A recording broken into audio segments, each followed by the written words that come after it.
Today we are going to discuss the tools of recombinant DNA technology, और उसमें जो सबसे इंपॉर्टेंट टूल है वो है रिस्ट्रिक्शन एंडोन्यूक्लियेसिस। रिस्ट्रिक्शन एंडोन्यूक्लियेसिस क्या हैं?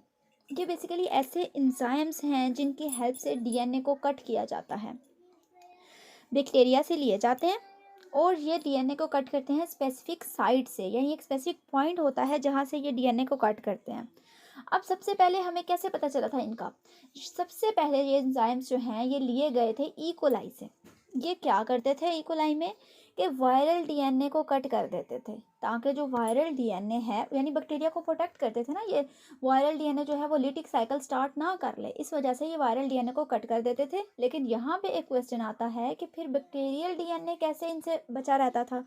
बैक्टीरियल डीएनए इन एंजाइम से इसलिए महफूज रहता था, उसकी कटिंग इसलिए नहीं होती थी क्योंकि मिथाइल ग्रुप जो है वो ऐड कर दिया जाता था उसके साथ।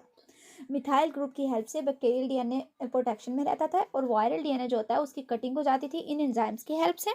उसके बाद इन एंजाइम्स को यूज़ किया गया था रिकम्बिनेंट डीएनए टेक्नोलॉजी में to cut any specific site of DNA.